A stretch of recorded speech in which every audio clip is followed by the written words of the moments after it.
Hello everyone, कैसे हैं आप सभी। स्वागत है आप सभी का एक बार फिर से हमारे इस यूट्यूब चैनल में। तो इस वीडियो में हम लोग बात करने वाले हैं कंप्यूटर का सेकंड चैप्टर। कंप्यूटर का सेकंड चैप्टर में बताया गया है कंप्यूटर का विकास। तो इस वीडियो में हम लोग कंप्यूटर का विकास किस प्रकार से हुआ है, कंप्यूटर के विकास को किस प्रकार से वर्गीकृत किया गया है, इन सभी चीज़ों के बारे में डिस्कस करने वाले हैं।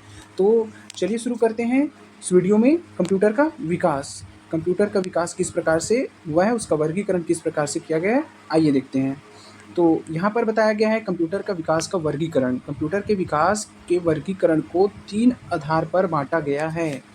पहला है हार्डवेयर के उपयोग के आधार पर, दूसरा है कार्य पद्धति के आधार पर, और तीसरा प्रकार है इसका आकार और कार्य के आधार पर कंप्यूटर का वर्गीकरण। तो हार्डवेयर के उपयोग के आधार पर इसको पहली पीढ़ी, दूसरी पीढ़ी, तीसरी पीढ़ी, चौथी पीढ़ी, पाँचवीं पीढ़ी के कंप्यूटर में इसको वर्गीकृत किया गया है। कार्य पद्धति के आधार पर इसको analogue computer, digital computer, hybrid computer में वर्गीकृत किए हैं।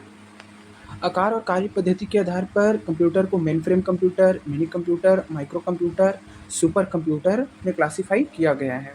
तो इस वीडियो में हम लोग हार्डवेयर के उपयोग के आधार पर पहली पीढ़ी, दूसरी पीढ़ी, तीसरी पीढ़ी, चौथी पीढ़ी और पाँचवीं पीढ़ी के कंप्यूटर के बारे में पढ़ेंगे। इन कंप्यूटरों की विशेषता क्या थी, इसमें कौन कौन से हार्डवेयर लगे हुए थे, कंप्यूटर का आकार कैसा था, कंप्यूटर की गति कैसी थी, कंप्यूटर की कार्यप्रणाली कैसा था, इन सभी के बारे में डिस्कस करेंगे। तो देखते हैं सबसे पहले प्रथम पीढ़ी के कंप्यूटर। प्रथम पीढ़ी के कंप्यूटर ये लगभग 1942 से 1955 के समय के कंप्यूटर पहली पीढ़ी के कंप्यूटर कहलाते हैं। ये आकार में बड़े थे, अधिक ऊर्जा खपत करने वाले थे, इनकी भंडारण क्षमता कम तथा गति मंद थी। पहली पीढ़ी के कंप्यूटर के निर्माण में निर्वात ट्यूब, वैक्यूम ट्यूब का प्रयोग किया गया था। तो वैक्यूम ट्यूब क्या है, यहाँ पर आप चित्र के माध्यम से देख सकते हो। यह है वैक्यूम ट्यूब। इस प्रकार से वैक्यूम ट्यूब का उपयोग किया जाता था प्रथम पीढ़ी के कंप्यूटर के निर्माण में। इसका अगला पॉइंट बताया गया है सॉफ्टवेयर मशीनी भाषा और निम्न स्तरीय प्रोग्रामिंग भाषा में तैयार किए जाते थे। सॉफ्टवेयर जो होता है मशीनी भाषा, मशीन लैंग्वेज, और प्रोग्रामिंग जो लैंग्वेज होता है इसके माध्यम से सॉफ्टवेयर तैयार किए जाते थे। तो प्रथम पीढ़ी में मशीनी भाषा और लो लेवल जो प्रोग्रामिंग लैंग्वेज है उसके माध्यम से सॉफ्टवेयर तैयार किए जाते थे। 6 पॉइंट है स्टोरेज के लिए पंच कार्ड और पेपर टेप का प्रयोग किया जाता था। कंप्यूटर की गति मिली सेकंड में थी। कंप्यूटर की गति मिली सेकंड में थी। तो मिली सेकंड क्या होता है, 1 सेकंड का 1000वां भाग मिली सेकंड कहलाता है।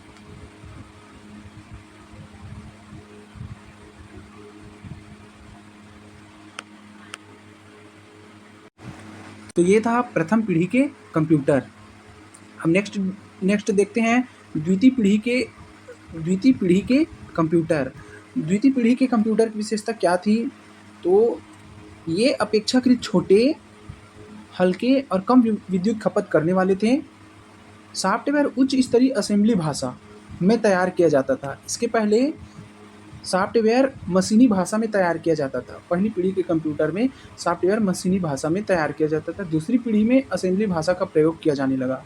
थर्ड पॉइंट है डाटा तथा सॉफ्टवेयर के भंडारण के लिए मेमोरी के रूप में चुंबकीय भंडारण उपकरणों जैसे मैग्नेटिक टेप और मैग्नेटिक डिस्क आदि का उपयोग किया जाता था। इसके पहले प्रथम पीढ़ी में पेपर टेप का उपयोग करते थे। फोर्थ पॉइंट कहता है गति तीव्र हुई, अब माइक्रो सेकंड में मापा जाने लगा। कंप्यूटर की गति तीव्र हो गई, जिसे माइक्रो सेकंड में मापा जाने लगा। माइक्रो सेकंड क्या होता है, 1 सेकंड का 10 लाखवां भाग माइक्रो सेकंड कहलाता है। 7 पॉइंट कहता है सॉफ्टवेयर में कोबोल का पूरा नाम होता है कॉमन बिजनेस ओरिएंटेड लैंग्वेज, और फोर्ट्रान का पूरा नाम होता है फार्मूला ट्रांसलेशन जैसे उच्च स्तरीय भाषा का विकास हुआ। तो ये था दूसरी पीढ़ी के कंप्यूटर। और दूसरी पीढ़ी के कंप्यूटर 1955 से लेकर 1964 के बीच के कंप्यूटर दूसरी पीढ़ी के कंप्यूटर कहे जाते हैं। यहाँ पर चित्र में आप सभी देख सकते हैं द्वितीय पीढ़ी के कंप्यूटर दिखाई कैसा देता था। ये अपेक्षाकृत बड़े होते थे और इसमें कौन सा इनपुट डिवाइस है, कौन सा आउटपुट डिवाइस है, इसके बारे में जानकारी हमें नहीं होती थी। ये अधिक जगह घेरने वाले होते थे। अब देखते हैं तीसरी पीढ़ी के कंप्यूटर। तीसरी पीढ़ी के कंप्यूटर, इसकी विशेषताएं। फर्स्ट है, ट्रांजिस्टर की जगह इंटीग्रेटेड सर्किट चिप का उपयोग प्रारंभ हुआ। थर्ड पीढ़ी में आईसी चिप का उपयोग होने लगा। सेकंड पॉइंट है, इनपुट तथा आउटपुट उपकरण के रूप में क्रमशः कीबोर्ड और मॉनिटर का उपयोग प्रचलित हुआ। थर्ड पॉइंट है, सेमीकंडक्टर भंडारण उपकरणों का विकास हुआ। इसके पहले द्वितीय पीढ़ी के जो कंप्यूटर होते हैं उसमें सेमीकंडक्टर नहीं था, बल्कि उसमें भंडारण उपकरण के रूप में मैग्नेटिक टेप का उपयोग किया जाता था। फोर्थ लाइन इसका कहता है, मैग्नेटिक टेप तथा डिस्क के भंडारण क्षमता में वृद्धि हुई। तीसरी पीढ़ी के कंप्यूटर में भंडारण उपकरण मतलब स्टोरेज डिवाइस के रूप में सेमीकंडक्टर स्टोरेज डिवाइस का विकास हुआ। साथ ही साथ जो द्वितीय पीढ़ी के कंप्यूटर में उपयोग होने वाले जो स्टोरेज डिवाइस थे, मैग्नेटिक टेप और मैग्नेटिक डिस्क, इसकी भंडारण क्षमता में वृद्धि भी हो गई। फिफ्थ पॉइंट कहता है, समय नैनो सेकंड में मापा जाने लगा। सिक्स लाइन है, उच्च स्तरीय भाषा में पास्कल, PL1, बेसिक आदि भाषाओं का विकास हुआ। 7 लाइन कहता है, टाइम शेयरिंग ऑपरेटिंग सिस्टम का भी विकास हुआ। तो ये था तीसरी पीढ़ी के कंप्यूटर। अब नेक्स्ट है चौथी पीढ़ी के कंप्यूटर। चौथी पीढ़ी के कंप्यूटर, और ये जो तीसरी पीढ़ी के कंप्यूटर है, तीसरी पीढ़ी के कंप्यूटर ये 1964 से 1975 के बीच दिखाई देता है। अब देखते हैं चौथी पीढ़ी के कंप्यूटर। चौथी पीढ़ी के कंप्यूटर, इसका फर्स्ट लाइन है, चौथी पीढ़ी के कंप्यूटरों में माइक्रो प्रोसेसर का प्रयोग किया गया। सेकंड लाइन है, माइक्रो प्रोसेसर के इस्तेमाल से अत्यंत छोटा और हाथ में लेकर चलने योग्य कंप्यूटरों का विकास संभव हुआ। थर्ड लाइन है, सॉफ्टवेयर में ग्राफिकल यूजर इंटरफेस का विकास हुआ। फोर्थ लाइन है, चुंबकीय डिस्क और टेप का स्थान अर्धचालक सेमीकंडक्टर मेमोरी ने ले लिया। देखते हैं यहाँ पर क्या है, चुंबकीय डिस्क, पेपर टेप और अर्धचालक क्या है। तो यहाँ पर चित्र में आप देख सकते हैं, ये है पेपर टेप और ये है सेमीकंडक्टर चिप। पेपर टेप जैसे पुराने ज़माने में गाने वगैरह सुनने के लिए रील का उपयोग किया जाता था। इस प्रकार के जो इसमें रील गुथे हुए होते थे, इन दोनों में रील गुथे हुए होते थे, वो पेपर टेप कहलाता है। और पेपर टेप कहलाता है। तो उसके स्थान पर अब चौथी पीढ़ी के कंप्यूटर में अर्धचालक सेमीकंडक्टर स्टोरेज डिवाइस के रूप में काम आने लगा। उसके बाद इसका फिफ्थ पॉइंट है, उच्च गति वाले कंप्यूटर नेटवर्क जैसे लैन और वैन का विकास हुआ। 6 नंबर है, मल्टीमीडिया का विकास हुआ। 7 नंबर पे MS-DOS, माइक्रोसॉफ्ट विंडोज़ और एप्पल ऑपरेटिंग सिस्टम का विकास हुआ। 8th लाइन है, उच्च स्तरीय भाषा में C भाषा का विकास हुआ। ये था चौथी पीढ़ी के कंप्यूटर। नेक्स्ट है पांचवी पीढ़ी के कंप्यूटर। पांचवी पीढ़ी के कंप्यूटर की विशेषताएं क्या क्या थी, देखते हैं। तो इसका फर्स्ट लाइन कहता है, करोड़ों इलेक्ट्रॉनिक उपकरणों से युक्त माइक्रो प्रोसेसर चिप का विकास हुआ। सेकंड लाइन है, इंटरनेट तथा सोशल मीडिया का विकास संभव हुआ। मल्टीमीडिया तथा एनिमेशन का उपयोग भी होने लगा। थर्ड लाइन है, भंडारण के लिए ऑप्टिकल डिस्क जैसे CD, DVD, Blu-ray disc आदि का विकास हुआ।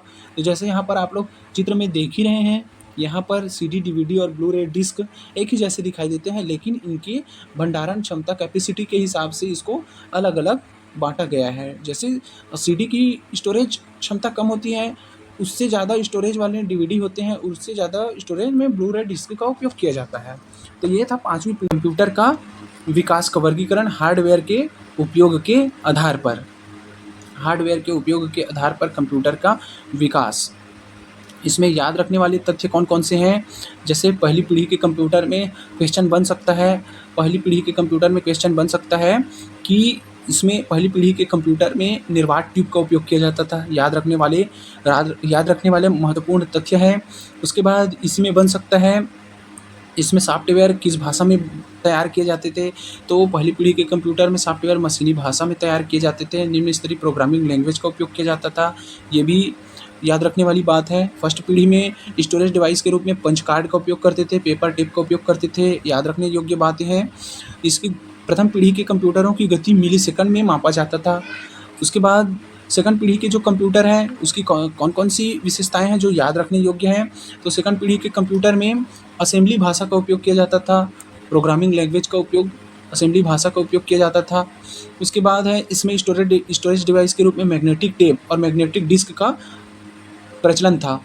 इसमें कंप्यूटर की गति माइक्रोसेकंड में मापा जाता था, ये भी याद रखने वाली बातें हैं।